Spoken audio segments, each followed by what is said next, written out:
ये कहानी मैं शौर्य के पॉइंट ऑफ व्यू से बताने जा रहा हूँ। मेरा नाम शौर्य है और मैं 5th क्लास में पढ़ता हूँ।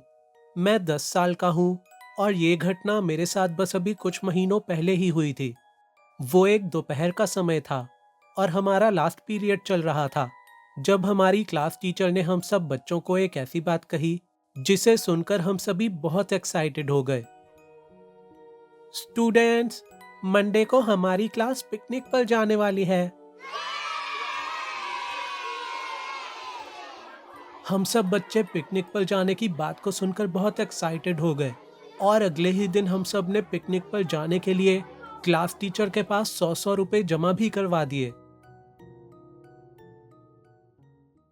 जल्दी ही वो दिन आ गया जब हमारी क्लास ने पिकनिक पर जाना था और सुबह सुबह हम सभी बच्चे स्कूल के कंपाउंड में इकट्ठे हो गए। करीब 10 बजे हम सब एक बस में बैठे और फिर पिकनिक जाने के लिए निकल पड़े।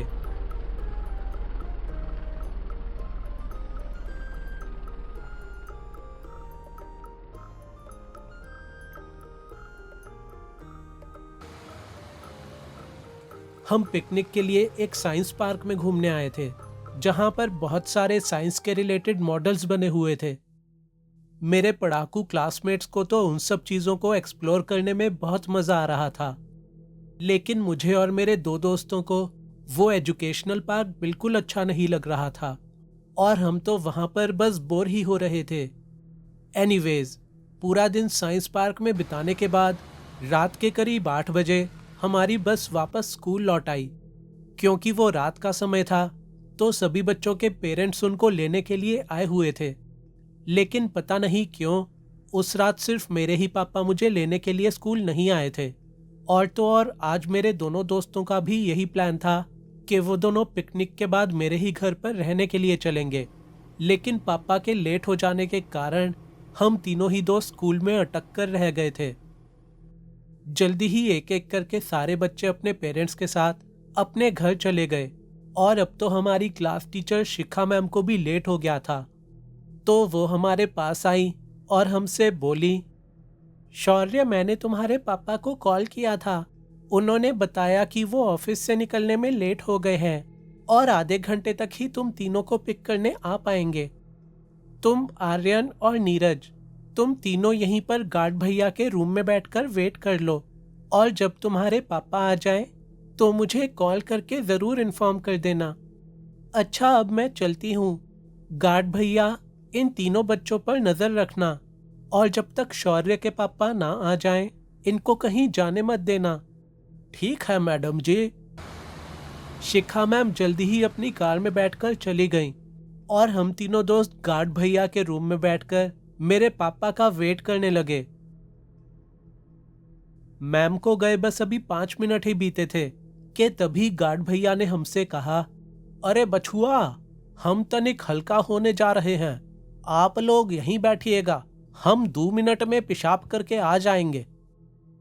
हाँ हाँ भैया, जाओ और आराम से करके आना, हमें कोई जल्दी नहीं है। जैसे ही गार्ड भैया सुसु करने गए तो मेरे दोस्त नीरज ने हमसे कहा, अरे भाई, जब तक तेरे पापा नहीं आ जाते क्यों ना हम तीनों इस सड़क पर थोड़ा आगे तक घूम कर आए। इतनी देर से वेट करते करते मैं बोर हो चुका हूँ। नीरज की बात से मैं और आर्यन भी सहमत थे और गार्ड भैया की गैर मौजूदगी में हम तीनों ही दोस्त फटाफट स्कूल के सामने वाली सड़क को एक्सप्लोर करने निकल पड़े।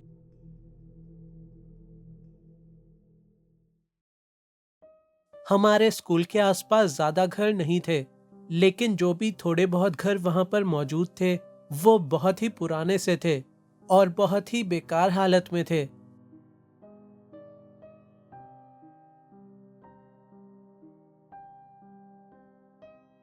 हम एक पुराने से घर के सामने से वॉक करते हुए निकल ही रहे थे कि तभी हमें एक बच्चे के रोने की आवाज सुनाई देने लगी। वो आवाज उसी घर के अंदर से आ रही थी जिसके सामने हम आ खड़े हुए थे। उस घर के बारे में एक और अजीब बात यह थी कि इतनी रात होने के बावजूद भी उस घर का दरवाजा पूरी तरह खुला हुआ था और ये देखकर हम तीनों दोस्त काफी हैरान थे।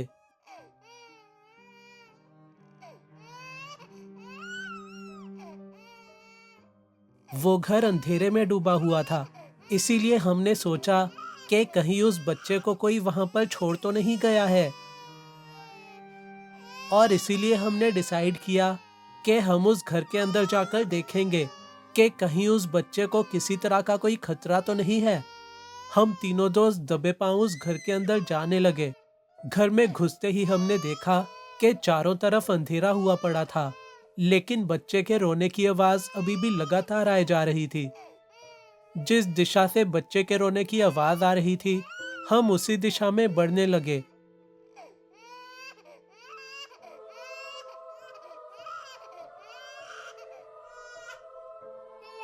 घर के और अंदर घुसने पर हमें फाइनली वो कमरा दिखाई दिया जिसके अंदर से बच्चे के रोने की आवाज आ रही थी। हम धीरे धीरे उस कमरे की तरफ बढ़ने लगे, और जैसे ही हमने उस कमरे के अंदर अपना पांव रखा, एक हरे रंग की हल्की रोशनी उस कमरे में जगमगाने लगी, और हमारे सामने एक 6 फुट लंबा आदमी हमारी तरफ पीठ घुमाए खड़ा हुआ था। मैंने उस आदमी से कहा, अंकल, आपका दरवाजा खुला हुआ था और हमें बेबी के रोने की आवाज आ रही थी, इसीलिए हम उसका हाल जानने के लिए अंदर चले आए। सब ठीक तो है ना अंकल? मैंने जैसे ही अपनी बात पूरी करी, उस आदमी ने मुड़कर हमारी तरफ देखा,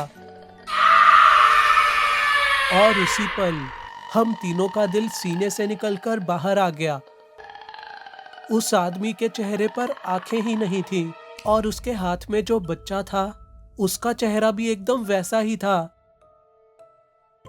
ये देखकर हम तीनों दोस्तों की चीख निकल पड़ी। हमें डरकर भागता देख वो आदमी जोर जोर से हंसने लगा, और हम तुरंत ही उस घर से भाग निकले और स्कूल के एंट्री गेट पर वापस लौट आए। अरे बछुआ, तुम तीनों कहाँ लपिया गए थे? हम तो घबरा ही गए थे। इस घटना के बारे में हमने ना कभी अपने पेरेंट्स को बताया और ना ही किसी टीचर को, क्योंकि हमें पता था कि हमारी बात का कोई यकीन नहीं करेगा।